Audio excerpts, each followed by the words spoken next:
Bismillahirrahmanirrahim. Kebetulan saya ini ahli tip betul, jadi insya Allah gampang. Saya tadi tersanjung lah dipuji Pak Munjid, katanya saya ini orang yang gampang saja menangani macam-macam. Memang faktanya gampang, dunia ini tidak ada yang susah. Yang susah itu tadi kata Abi Quraisy, hati kamu dikelola nggak apa-apa, gampang. Saya beri contoh begini. Ada seorang kiai Abi Quraisy itu khusyuk betul, nggak mau berkawan sama perempuan cantik, katanya takut biologisnya kumat, takut sawahnya kumat.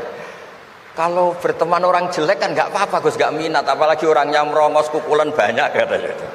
Terus tak ingetin, syahwat yang nggak pada tempatnya itu dosa, tapi ngenyek orang juga dosa kata saya. Artinya dia menghindari perempuan cantik tapi dosa menghina. Itu juga ada orang yang nggak mau berteman orang kaya, takutnya tamak gini-gini, senengnya sama orang miskin. Ternyata apa? Diperbudak, disuruh mijetin, disuruh-suruh. Dosanya yang berbudak itu. Jadi intinya dalam semua lini kehidupan tuh ada problem fikih. Makanya kita harus pinter-pinter berteman orang kaya, semoga kayanya untuk kebaikan. Berteman orang miskin supaya kita tawadu. Melihat alumni UGM yang sukses kita bangga. Yang bikin masalah kita istighfar, gitu aja gampang kan urusannya. Artinya kiai juga sama. Kiai itu punya alumni yang jadi kiai, alhamdulillah. Yang enggak jadi kiai problem, dan kita istighfar semua di semua kehidupan kita. Nah, kata bapak, ini bapak saya, kalau pagi-pagi Abi Quraisy itu ada orang nyun sewu, orang miskin, sholatnya pas-pasan, pakai celana pendek, pagi-pagi rokok di warung. Bapak itu mesti bilang gini, "Hak, aku sing kiai ra mesti sebahagia itu." Sudah marung, nggak punya uang, ngutang, itu nyingkrang bahagianya, masya Allah. Itu kata bapak, itu rahmatnya Allah. Orang tidak punya karya, tidak punya prestasi sebahagia itu, jangan diganggu kan. Selama ini kita sebagai akademisi, sebagai dosen juga ikut salah, melahirkan satu faham, bahagia itu kalau jadi dosen, bahagia itu kalau jadi rektor, jadi menteri, sehingga orang itu tidak kok berbahagia dengan kesehariannya. Padahal orang seperti itu sering saya ketemu orang nganggur itu, wah enak Gus jadi wong nganggur lah, jadi menteri dikongkon presiden, jadi pejabat esok kudu ngantor, jadi orang biasa enak wae turu-turu wae ngopi-ngopi gitu. Intinya bahagia seperti ini tidak usah dibatalkan, biar aja tetap bahagia seperti itu. Karena kalau kamu jadi dosen, nyanyi Anda di UGM juga kamu nggak mau. Jadi itu penting, ngelola kebahagiaan itu penting. Jadi ini Mbak Aida, Mbak Aji, semuanya harus dilatih lah, bahagia itu dilatih. Syukur-syukur model wali ya, terus sujud, terus sungkem di Allah. Kalau nggak model wali ya dilatih yang gampang-gampang. Saya teringat konflik itu dimulai dari tersinggung. Saya ulang lagi, konflik itu dimulai dari tersinggung. Saya punya sekian khazanah tentang ngelola tersinggung. Saya berkali-kali cerita itu. Suatu saat Imam Syafi'i didatangi orang, cium tangan, terus hormat. Setelah itu orangnya menghujat. Dilaporkan sama santrinya, itu orang yang tadi nyium engkau, di luar menghujat engkau, menghina engkau. Imam Syafi'i tertawa-tawa, baguslah saya wibawa, di depan saya agak berani. Enteng saja, dianggap enteng saja. Enggak kok, wah itu khianat, itu munafik, enggak. Alhamdulillah saya wibawa, buktinya di depan saya tidak berani. Nah, ini tip Bu Rektor, kalau ada yang ngerasain jenengan di luar, alhamdulillah di depan saya tidak berani. Jadi enteng saja. Diceritain lagi, orang separuh dari kampung ini nggak suka jenengan Imam Syafi'i karena engkau terlalu ngedikan hak. Baguslah, kalau nggak suka saya berarti nggak ngutang saya. Yang masalah tuh yang suka-suka itu bisik-bisik minta-minta. Jadi dianggap enteng saja. Kalau Anda sudah bisa ngelola konflik seperti itu, ringan saja. Ada lagi ulama disuruh ke tetangganya, setelah datang ke rumahnya, irji falah hajata libik, sudah kamu kembali, saya tidak butuh kamu. Setelah sampai rumah dipanggil lagi, ya saya jadi butuh kamu, silahkan ke rumah. Datang lagi sampai 3 kali. Dan setiap dari 3 itu ulama tadi senyum, senang, puas sekali. Akhirnya pemuda tadi tanya, engkau saya bully, saya kerjain kok tetap senang ceria. Sampai 3 kali.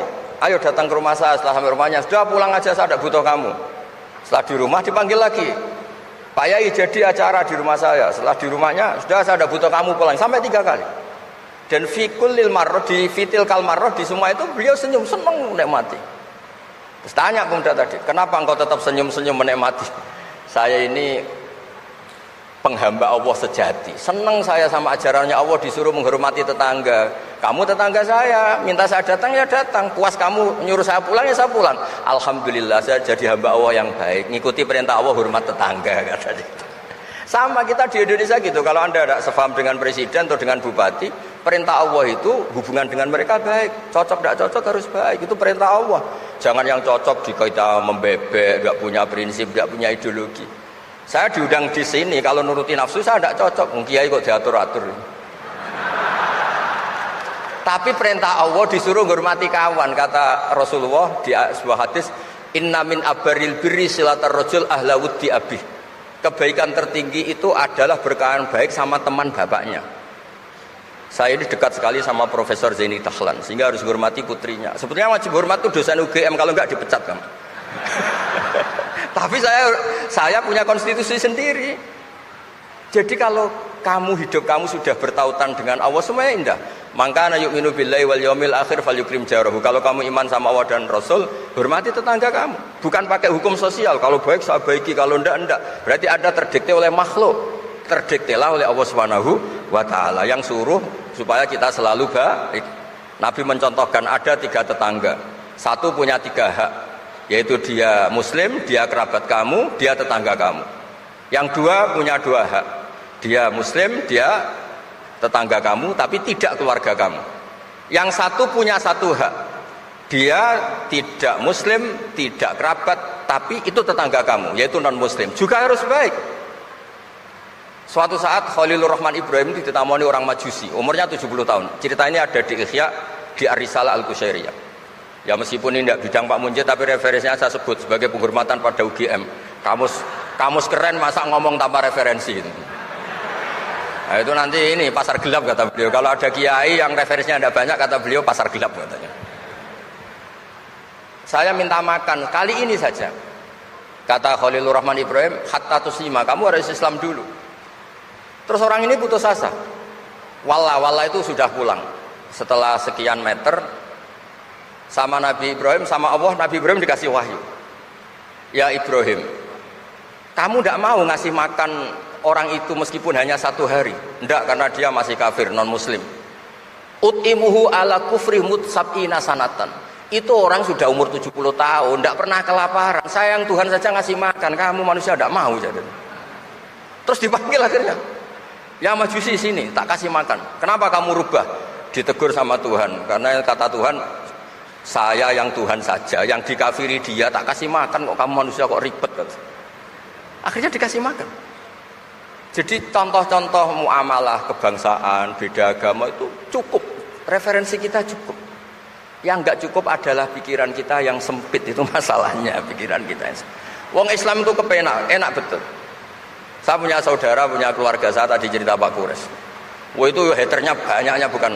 Tapi bilang ke saya, "Dah Gus, kita sama-sama wali. Syaratnya wali itu hanya 2. Dicintai banyak orang atau dihujat banyak orang. Kalau dihujat banyak orang itu ngilangi dosa kan." Islam itu enak, dicintai orang ya ibadah, dirasani orang ngilangi apa? Dosa. Maka kamu jadi dosa. Tenang saja. Kalau mahasiswa senang energi kebaikan, kalau tidak senang ngurangi dosa, kan enak kan?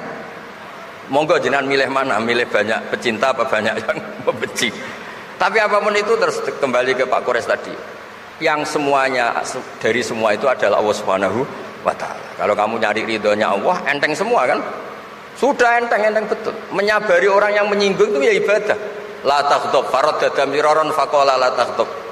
Tersinggung enggak marah itu ibadah. Wal kadhiminal ghaidh. Jadi itulah yang harus kita latih, saya itu sering ijtihad ya, bukan dengan makna yang mutlak ijtihad biasa. Saya ini termasuk kiai yang susah diundang. Saya datang ke sini bukan sebagai UGM, Bu Ofa itu putra dari Profesor Zaini. Jadi jangan GR Pak Munjid kalau saya diundang UGM terus Pak Jumawa ini enggak, biasa aja. Biasanya bukan karena meremehkan UGM enggak, memang ada aturannya. Kiai itu kan ya jaga hatinya. Jangan-jangan diundang UGM mari takabur. Kan ya kita mikir, kalau nggak mau jangan-jangan tak kabur, diundang kok nggak mau kan ya mikir. Ini cerita Pak Kores, ini kisah nyata. Saya tuh pernah diterima kasih kiai kecil. Gus matur nuwun, Gus jenengan nggak datang kan? Oh iya. Kalau di dunia kiai itu kiai kecil kan diundang acara-acara kecil. Ya kira-kira salam tempel 200.000 lah kira-kira gitu. Gara-gara saya tidak datang dia lakon itu ya lakon dia yang disalami template, yang dicium itu. Oh itu kalau jenengan datang saya mahjub, saya tegak kanggo gitu. Jadi dianggap uang 200.000 itu dari saya. Ternyata menghadiri acara kecil itu tidak solusi juga. Kalau kita kiai besar datang ke acara kecil, ini namanya menghentikan rezekinya yang kecil. Itu ibarat toko besar dekat kelontong kecil gitu. Tapi kalau tidak datang, sombong betul setelah kiai besar diundang yang kecil nggak mau. Nah itu namanya istihad. Istihad itu satu pemikiran yang tadi yang diceritakan Mas Haji tadi. Mau tidak mau kita secara sosial itu berdebat. Sebaiknya kita ini merakyat apa enggak? Kalau merakyat dengan tema-tema rakyat, urusannya makan, mungkin kita tidak jadi negara maju. Tapi kalau terlalu tema-tema besar, jangan-jangan lupa ngasih makan. Ya sudah, itu istihad. Ini yang terakhir saya cerita perbedaan pendapat. Dulu Al Haris Al Muhasibi itu pernah punya ide. Ini temannya Imam Ahmad, temannya Imam Syafi'i. Ya Imam Ahmad saya mau ngarang buku tentang menolak faham-faham Mu'tazilah, faham-faham yang nggak benar. Menurut Anda gimana? Jawabannya lucu. Jangan katanya. Kenapa? Sebelum Anda membantah mereka, meluruskan mereka, pasti Anda cerita argumentasi mereka. Ketika cerita argumentasi mereka, jangan-jangan mereka lebih tertarik argumentasinya Mu'tazilah daripada argumentasi Anda. Berarti Anda ikut menyebarkan kebid'ahan itu. Terus oh iya. Nah ini mohon maaf ini mahasiswa UGM yang masih muda-muda ini. Misalnya rektorat bikin pengumuman, nyun sewu ada gambar yang seronok, yang menarik. Terus ditulisi gini, jangan lihat ini bahaya misalnya. Orang lihat tulisan jangannya apa ngelihat gambarnya? Nah, tidak semua kebaikan disebarkan itu baik karena ini ada hitung-hitungannya.